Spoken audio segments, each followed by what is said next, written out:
Hey, Jeff Fischer here with Sledhead 24/7. We've been out riding the Toolless. I've been getting a lot of questions from people. What's under this hood? What, certain things for belt holder, belt drive. What's it all about? Let's pull this apart. Let's get into the guts of this machine. Everything on this, all the panels, the hood, as well as the seat, are toolless. I mean, you think the seat, why do you got to get the seat off? But if you're, the battery is under the seat on these. So it's really cool too. I really like this.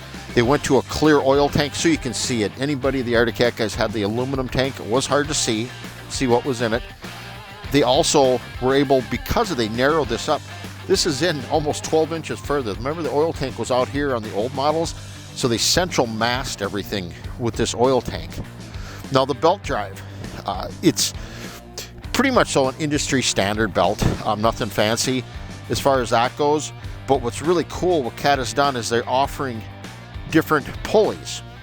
And what they're doing is there's the top bearings in eccentric.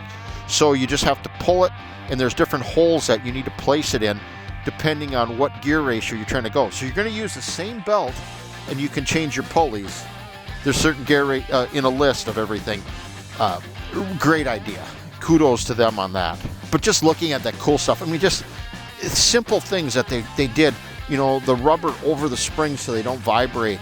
Easy access to your fuse panel.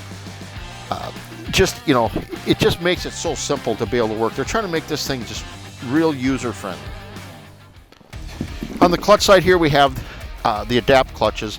They've been using these. They work great. Basically what they're always doing is always keeping this belt nice and tight with that bearing down in the center to slide on.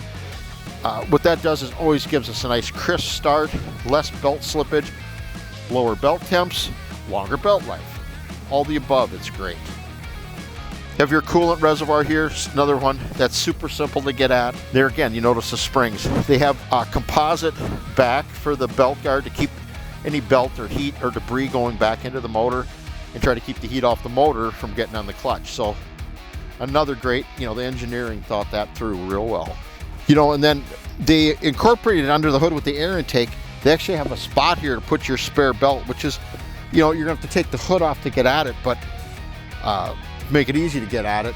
But at least we got a spot that we can put it under the plastic, away from having to put it in a bag or up in the, underneath somewhere. So this works much better to be able to put your belt under. But when you pull the hood off, you got one little plug, a snap release down there, and then two clips on the side. Pretty simple.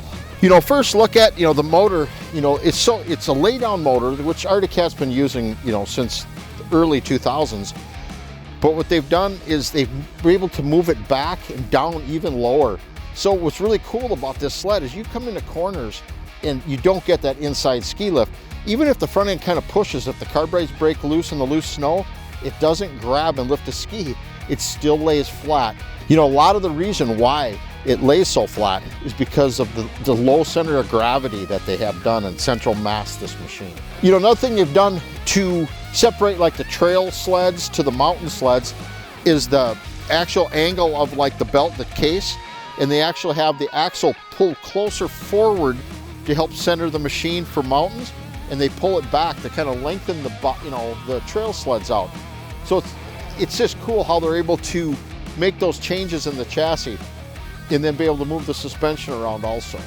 Another really cool kind of a tidbit for engineering is they took this wiring harness and they looked at it, put all the components closer together near the stator, help central mass it, and they took over 100 feet of wire out of the wiring loom on the past sleds. That's got to add up some weight, don't you think? We had a chance to come up and ride Arctic Cat's new Toolless chassis, and the only way it could get better is to ride with my buddy Roger Skine. Holy smoke. Roger invites us up here, makes us lunch, takes us out riding. Can it get any better? Yes, it can, because we're riding new Arctic Cats. They're awesome. Perfect. What a guy. You're a Right? schmoozer. I'm a schmoozer. You're a schmoozer. You know me. I learned from the best, Roger. I've been hanging around you. I gotta find a cap for my head.